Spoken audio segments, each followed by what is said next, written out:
Las guerras en el mundo muestran lamentablemente que el ingenio se pone muchas veces al servicio de la crueldad y de la violencia. En conflictos como en Gaza, como en Ucrania e incluso en Colombia, está muy de moda utilizar drones, una práctica que deja muertos, que deja desolación, pero también muchísimas preguntas y reflexiones. A lo largo de la historia, la imaginación del hombre ha sido ilimitada para inventar instrumentos que no solo generan un enorme daño, sino también causan la muerte.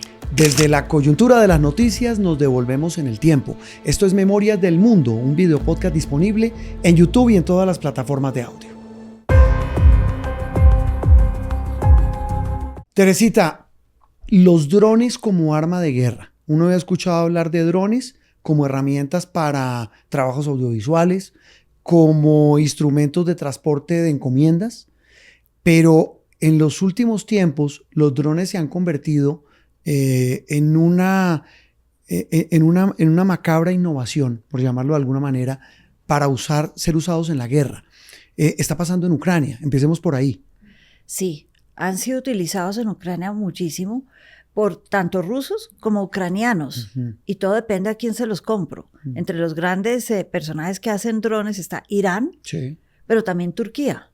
Y se los venden de un lado para el otro, y es que la gente quiere... Drones militares. Drones militares. Y es que la gente quiere evitar las muertes de sus propios soldados y propiciar las de los demás. Ese es como el sentido que tienen los drones, que tú dices, drones militares. Es que se inventaron para mapeo topográfico, temas de geología, ver cómo está escarpado el terreno, digamos, en el Ártico, lugares donde es muy difícil hacerlo manualmente. En televisión son muy usados. En televisión, para cine, para la industria del cine también son muy utilizados en temas de búsqueda y rescate cuando se pierde a alguien en zonas montañosas. Y ahora los estamos usando en la guerra. También en la de Gaza. Hemos visto que incluso en los últimos meses han utilizado de manera récord estos drones como arma de guerra. Desde el año 82 utiliza Israel los drones en la guerra del Líbano y los ha ido mejorando. Hoy en día hablan de unos cambios que los llaman el dron francotirador, que más que un dron que explote o que lance carga indiscriminadamente, apunta como un francotirador y tiene objetivos específicos. Con precisión. Teresita, el problema es que desafortunadamente esas innovaciones tecnológicas de la guerra pues llegan incluso a nuestro país. Aquí los grupos armados ilegales usan drones y los usan contra la fuerza pública y contra la población civil. Sí. Es que es terrible, pero como decía, es que a la gente, a quienes quieren usarlos para dañar a los demás, les parece muy cómodo que hacen daño, generan muerte, generan destrucción y ellos no sufren nada. Ese es un buen punto, digamos, estratégico. Visto desde el punto estratégico es conveniente. Desde el punto de vista humano es de una crueldad y una cobardía sin límites. Terrible. Se pierde esa parte de la guerra que no es que la guerra haya tenido nunca honor, pero si yo me remonto siglos atrás, hay guerras que tenían algo de honor. Por ejemplo, en la guerra de independencia de Estados Unidos cuentan la historia de Washington en su caballo. Washington era muy alto para su época y tenía un caballo blanco. En una de las grandes batallas, cruzando el río, el Delaware, una batalla decisiva, cuentan que un soldado británico lo tuvo en la mira todo el tiempo en la batalla. Y cuando su general le preguntó ¿y por qué no lo mató? Mi general no pude porque él siempre me dio la espalda. No hay honor en matar al enemigo por la espalda. Ese pedacito de honor que uno puede decir que tenían las guerras con los drones, donde es un personaje en un cuarto sin ventanas, a oscuras, manejando una pantalla, no existe. Y no existe y la violencia sí existe. Y el dolor y la muerte. Teresita, a lo largo de la historia, ¿qué ejemplos hay de grandes innovaciones, ingeniosas innovaciones bélicas para enfrentar a su enemigo en conflictos armados?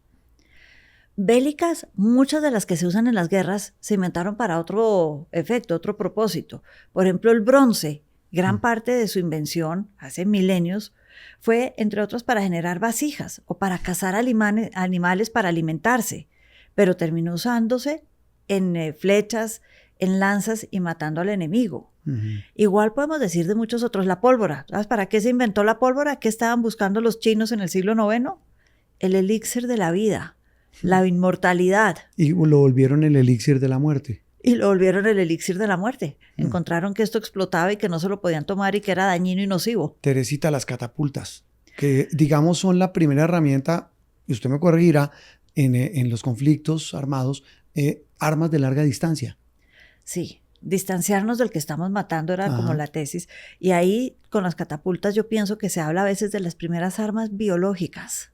No solo mandaban piedras con fuego, incendiadas, quemaban lo que había dentro, con brea, pero mandaban en el medioevo, y esto lo hicieron, por ejemplo, en el sitio de Jerusalén y en varios otros en Europa, cadáveres que habían muerto por la plaga. Entonces uno estaba encerrado en su fortaleza, estaba sitiado, y terminaban mandándole con las catapultas cadáveres que habían muerto por la plaga para contagiar a la gente dentro de la fortaleza y obligarlos a abrir la puerta y salir. Arma biológica. ¡Qué barbaridad! Una renovación siniestra siglos después la produjeron tanto el IRA en Irlanda y lo importaron los guerrilleros colombianos con los famosos tatucos, con los cilindros bomba, sí. y los llenaban de materia fecal. Y la esquirla soltaba eso y a los soldados a los que les caía los infectaba y los mataba. Es que la materia fecal, que también lo usaban los indígenas en Estados Unidos en el siglo XIX, untaban las flechas con materia fecal y luego disparaban las flechas, se aseguraban de que así el daño no fuera mortal, que la esquirla o la flecha no llegara a un órgano vital, mataban por la infección. ¡Qué barbaridad! Teresita, nos devolvemos otra vez en la historia, incluso hasta las ondas, las caucheras. Claro, las de David y Goliat. Sí, claro, eso es pelear. Una innovación bíblica. Totalmente, pero es pelear con lo que yo tenga a mis manos, no tiene que ser el gran rifle. Todo es válido, dicen, en el amor y la guerra, y en la guerra el desarrollo de todos estos elementos. Otro de estos, por ejemplo, además de las piedras que tiraba, las caucheras, el aceite caliente que derramaban por las fortalezas, ¿para qué? Para quemar al soldado que venía subiendo a invadirme. Todo lo que yo tuviera a mi mano que me pudiera servir para la defensa era válido. Pero hay uno que me ha llamado la atención, Juan Roberto, el alambre de púas. ¿El alambre de púas? El alambre de púas se lo inventan en Estados Unidos a finales del siglo XIX, cuando empiezan las grandes expediciones al oeste, voy a conquistar el oeste, y a mí el gobierno me dio un pedacito de tierra acá, o yo llego y me apropio de un pedacito de tierra que también pasaba, y quiero mantener a los indígenas fuera, que no se metan. Entonces, este alambre enrollado con las púas para un lado y para el otro, hacía que los indígenas frenaran y no entraran porque los caballos se podían raspar, herir. Era muy difícil de escalar el alambre de púas. Fue como una primera defensa para mantener al otro fuera y yo guardar mi territorio. En la Primera Guerra decidieron usarlo para las trincheras. Algo se vio en la Guerra Civil de Estados Unidos, pero sobre todo en la Primera Guerra en las trincheras fue clave para detener al enemigo. Y murieron enemigos y amigos, porque muchos soldados que trataban de escapar de la trinchera cuando venía el enemigo se enredaban en este alambre, quedaban ahí de alguna manera inmolados en el alambre y los alemanes los acribillaban. ¡Qué barbaridad! Mire cómo un invento genera tanta recordación de temas tan malos y sobre todo tanta vigencia, porque hoy se sigue usando. Hoy se sigue usando. Y hemos hablado aquí, pero vale la pena recordarlo, la dinamita. Es que recordamos que, ¿para qué creó la dinamita el señor Nobel? La minería. Él quería ayudarle a los mineros que no tuvieran que hacer los huecos, los socavones que hacen a punta de pico, machete y pala. Entonces dijo, les voy a ayudar, porque en la minería hay riqueza, Suecia puede salir adelante. Él venía de una familia de mineros muy rica. Hace poco vi un documental en Netflix que renueva de manera inédita cómo se persiguió a Osama Bin Laden después de los atentados del 9/11 en Estados Unidos.